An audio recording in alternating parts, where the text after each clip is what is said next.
తీపిచ్చారు. Parliament నామినేషన్ల ప్రక్రియలో భాగంగా పలువురు అభ్యర్థులు ఇవాళ నామినేషన్లు దాఖలు చేశారు. తెలంగాణలో 4వ విడతలో జరగనున్న లోక్సభ ఎన్నికలకు 2వ రోజు నామినేషన్లు వేశారు. వివరాలు చూద్దాం. లోక్సభ ఎన్నికల నామినేషన్ల ప్రక్రియ ఊపందుకుంది. గుజరాత్లోని గాంధీనగర్ సిట్టింగ్ ఎంపీగా ఉన్న కేంద్ర హోంమంత్రి అమిత్ షా తరపున ఇవాళ గుజరాత్ సీఎం భూపేంద్ర భాయ్ పటేల్ నామినేషన్ దాఖలు చేశారు. తెలంగాణలో వివిధ స్థానాలకు పోటీ చేస్తున్న అభ్యర్థులు తమ మద్దతుదారులతో కలిసి నామినేషన్ పత్రాలను సంబంధిత అధికారులకు అందజేశారు. సికింద్రాబాద్ బీజేపీ లోక్సభ అభ్యర్థిగా కేంద్ర మంత్రి కిషన్ రెడ్డి నామినేషన్ దాఖలు చేశారు. ఈ కార్యక్రమంలో కేంద్ర మంత్రి రాజ్నాథ్ సింగ్ పాల్గొన్నారు. సికింద్రాబాద్ లోక్సభ స్థానానికి బీఆర్ఎస్ తరపున పద్మారావు, స్వతంత్ర అభ్యర్థిగా చాలిక చంద్రశేఖర్, యుగ తులసి పార్టీ తరపున కొలిశెట్టి శివకుమార్, సోషలిస్ట్ పార్టీ తరపు నుంచి సునీతారాణి రిటర్నింగ్ అధికారికి నామినేషన్ పత్రాలు సమర్పించారు.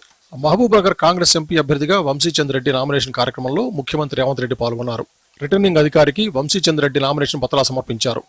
కరీంనగర్ లోక్సభ బీజేపీ అభ్యర్థిగా బండి సంజయ్ నామినేషన్ దాఖలు చేశారు. ఆయన తరపున కుటుంబ సభ్యులు నామపత్రాలను రిటర్నింగ్ అధికారికి అందజేశారు. హైదరాబాద్ లోక్సభ ఎంఐఎం అభ్యర్థిగా అసదుద్దీన్ ఓవైసీ, నాగర్ కర్నూలు బీఆర్ఎస్ అభ్యర్థిగా ఆర్ఎస్ ప్రవీణ్ కుమార్ నామినేషన్ దాఖలు చేశారు.